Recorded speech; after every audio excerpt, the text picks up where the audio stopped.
इससे पहले भी एक राम मंदिर ट्रस्ट था, उसमें 18,000 करोड़ रुपए की लूट हो चुकी है। और राम मंदिर ट्रस्ट से जो जमीन का विवाद है वो भी अभी चल रहा है कि जमीन सस्ते दामों पर खरीदी गई और फिर बाद में जब मंदिर बनना शुरू हुआ तो वही जमीन 100 गुना 200 गुना रेट में बेची गई। तो ये सब करने वाले लोग, जो भगवान के नाम पर लूट करने वाले लोग, जब वो लूट कर रहे थे भगवान के नाम पर तब उन्हें भगवान ध्यान नहीं आया। और अब योगी आदित्यनाथ जी कह रहे हैं कि अब कोई FIR नहीं होगी, भगवान का मामला है, भगवान खुद समझ लेंगे। यानी कि जब फायदा लेना होता है तब भगवान का नाम आप इस्तेमाल कर सकते हैं, लेकिन जब भगवान के नाम पर लूट का हिसाब लेना है तब उसे आप भगवान भरोसे छोड़ देंगे। भगवान को थानों में अदालतों में भी तो नहीं घसीटा जा सकता ना।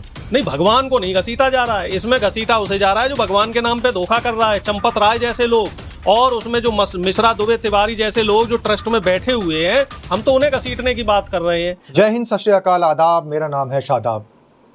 राम राम जपना, पराया माल अपना। ये बातें आपने अपने बुजुर्गों से ज़रूर सुनी होंगी। क्या वही आज हो रहा है?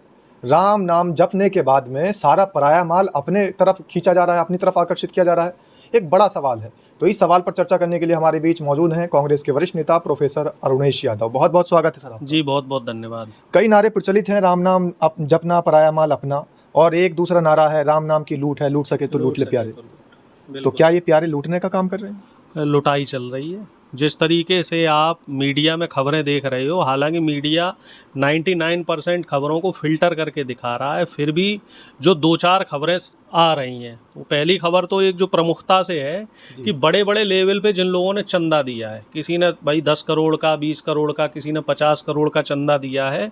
आज तो मैं पढ़ रहा था कि एक जैन धर्म का एक ट्रस्ट है, उस ट्रस्ट ने 200 किलो तो चांदी दान की। मतलब दूसरे धर्म के लोगों ने भी राम के नाम पर दान दिया 200 किलो चांदी की ईंटें दान की हैं, जिनकी उन्हें कोई पर्ची नहीं मिली।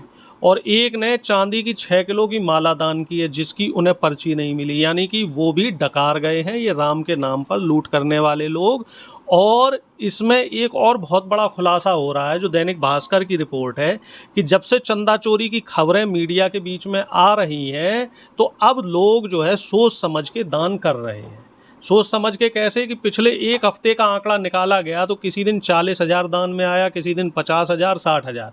अब वो आंकड़ा 1 लाख तक नहीं पहुंच रहा है, जबकि उसी मंदिर से जुड़े हुए जो लोग हैं वो बता रहे हैं कि पहले डेली लाखों का चंदा आता था, लगभग 1 लाख से ज़्यादा लोग डेली दर्शन करते हैं। अगर सपोज करो 1 रुपया भी कोई दान करेगा तो 1 लाख रुपया तो वैसे ही हो जाएगा एवरेज के हिसाब से। एवरेज से। यानी कि अब अंदाज़ा लगा लो कि अब लोग वहाँ चंदा नहीं दे रहे हैं, प्रसाद और फूल माला चढ़ा के जाते हैं। और एक और इसमें बहुत बड़ा खुलासा हुआ है, अभी योगी आदित्यनाथ जी भी गए हैं। अब योगी जी ये कह रहे हैं कि इसमें किसी के खिलाफ कोई FIR नहीं होगी। बताइए, मुख्यमंत्री भी FIR करने से डर रहे हैं। आखिर मुख्यमंत्री जांच से पीछे क्यों हट रहे हैं? तो ये एक बहुत बड़ा सवाल है कि देश का जो प्रदेश का मुखिया सर, बात तो ये है, से पीछे क्यों हट। बात तो ये है ना कि रामलला का मामला है, रामलला खुद निपटेंगे। ये जनता, ये पुलिस, ये सब बहुत छोटे हैं उनके सामने। रामलला के नाम पर वोट क्यों लूटे गए? रामलला के नाम पर इतना बवाल क्यों किया गया? रामलला के नाम पर वो गाना क्यों बनाया गया कि जो राम को लेके आए थे हम उनको लेके आएंगे? रामलला को फिर उन्हीं के हाल पे छोड़ देते। मंदिर बनने के बाद उस मंदिर का प्रचार करने वाले लोग कौन थे? लोगों की श्रद्धा के नाम पर उनको धोखा देने वाले लोग कौन थे? राम मंदिर के नाम पर करोड़ों रुपए घर घर से चंदा लेकर मांग के ले जाने वाले लोग कौन थे?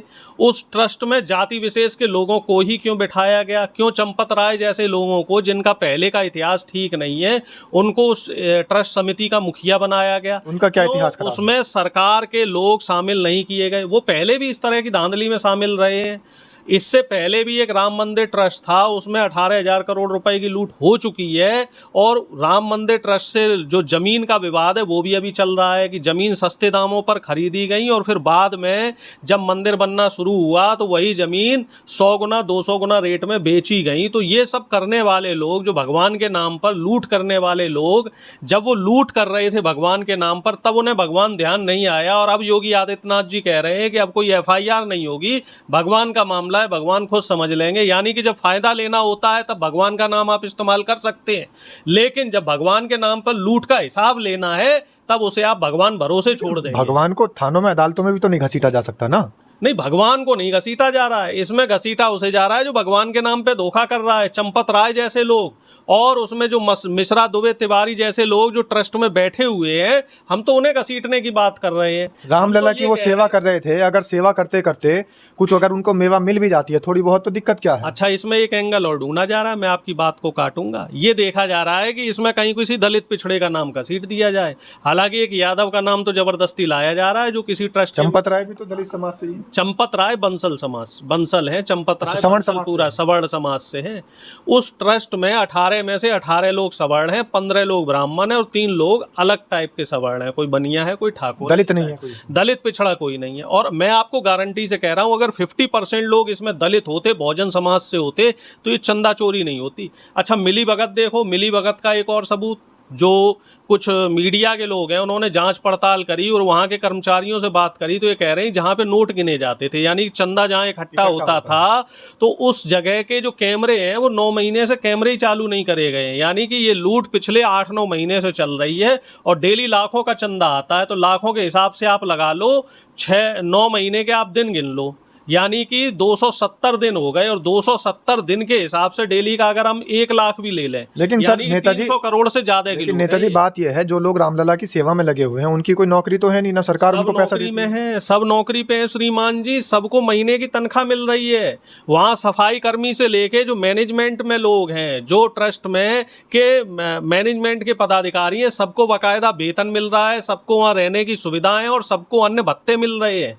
ये ट्रस्ट एक तरीके से सबको परमानेंट नौकरी दिए हुए है। और नौकरी मतलब देख लो आपकी भगवान के नाम पे नौकरी कर रहे हो, वेतन भी ले रहे हो और वहां से चोरी भी कर रहे हैं। जो हमारे समाज में और मंदिर हैं, वहां पर जो पुजारी या फिर सेवक रखे जाते हैं, उन्हें तो कोई नौकरी नहीं मिलती, भत्ता वो ट्रस्ट उनको वेतन देता है। आप छोटा भी मंदिर रख लो, कोई छोटे से छोटा, जैसे हम नोएडा में रहते हैं, तो नोएडा में सेक्टर 71 के पास में एक साईं मंदिर है, आपको भी जानकारी होगी। तो जिस व्यक्ति की वो जमीन पे बना हुआ है, तो उससे मेरी एक बार बात हुई थी, तो वो कह रहा वहाँ पुजारियों को उन्होंने सैलरी पे रखा हुआ है।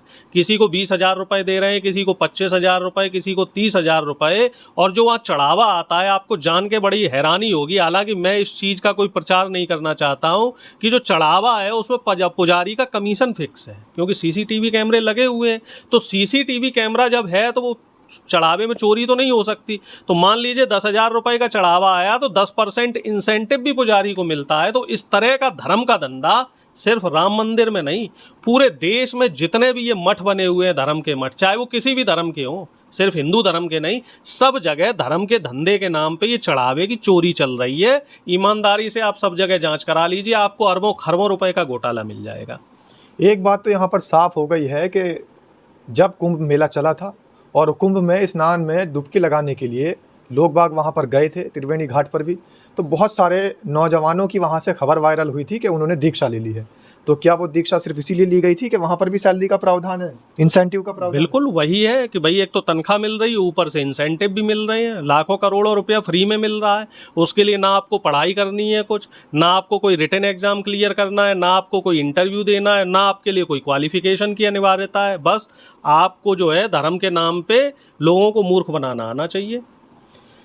तो ये है प्रोफेसर अरुणेश यादव। बहुत सारे इन्होंने संगीन मुद्दों को आज उठा दिया है, बहुत सारे सेंसिटिव मुद्दों को आपके सामने खोल दिया है। हालांकि कुछ ऐसे मुद्दे हैं जिन पर तमाम लोग बोलने से बचते हैं, लेकिन उन्होंने सारे मुद्दे आपके सामने खोल दिए हैं। तो आप इन मुद्दों पर अपनी क्या राय देना चाहेंगे, कमेंट के माध्यम से अपनी प्रतिक्रिया ज़रूर व्यक्त कीजिए। बहुत बहुत धन्यवाद जी, शुक्रिया, नमस्कार।